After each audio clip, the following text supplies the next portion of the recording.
10 ஆட்கள் ஒரு வேலையை முடிக்க 8 நாட்கள் தேவைப்பட்டால் அவ்வேலையை அரை நாளில் முடிக்க எத்தனை ஆட்கள் தேவை?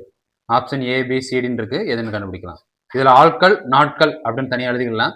இதுல 10 ஆட்கள் 10 ஆட்கள் ஒரு வேலையை முடிக்க 8 நாள் தேவைப்படுது. அதே வேலையை அரை நாள் சொல்லியிருக்காங்களா, அப்ப நாளுக்கு நேரம் எழுதிவாங்க. அரை நாளில் முடிக்க எத்தனை ஆட்கள் தேவை? ஆட்கள் எத்தனை தேவைன்னு எக்ஸ் அது கண்டுபிடிக்கணும். சரியா? இப்போ நாட்கள்ல இருந்து அரை நாட்களோட எண்ணிக்கை குறையும் போது ஆட்களோட எண்ணிக்கை கூடும். அப்படிதானே?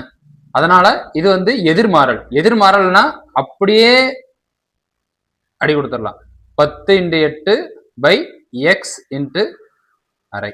இந்த எக்ஸுங்க வச்சுக்கலாம். எக்ஸ் இஸ் ஈக்குவல் டு, சரியா? இந்த அரை மட்டும் கீழே இருக்கும். இங்க வகுத்தல்ல கீழே அரை இருக்கும்போது இந்த பின்னத்துல இருக்கிறது இந்த 2 மேல பெருக்கல்ல போயிடும். எப்படி போகும்? 10 × 8 × 2 அப்படின்னு போயிடும். கீழே 1 தான் இருக்கும். அதனால அது மதிப்பு சேம் தான். ஸோ இதை பெருக்குனா 8 2 16, 16 2 10 160. ஸோ எத்தனை நாட்கள் தேவைப்படும்? 160 நாட்கள். Option D. இதே கணக்கு ஃபார்முலா மெத்தட்ல ஆல் நாள் பை வேலை வேலைன்னு ஒரு ஃபார்முலா பார்த்தோம் இல்லையா? அதே ஃபார்முலா இதை போட்டுடலாம். எப்படின்னா 10 ஆட்கள் 8 நாள்ல ஒரு வேலை செய்யறாங்க. இது எத்தனை நாட்கள்னு தெரியாது, அது எக்ஸ். அரை நாட்கள்ல செய்யறாங்க அதே வேலையை 1. ஸோ 1க்கு 1 அடி போயிடும்.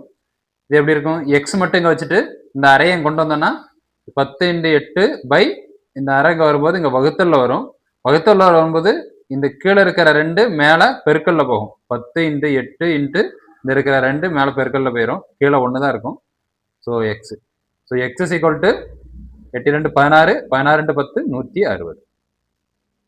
இது ஒரு மெத்தட்.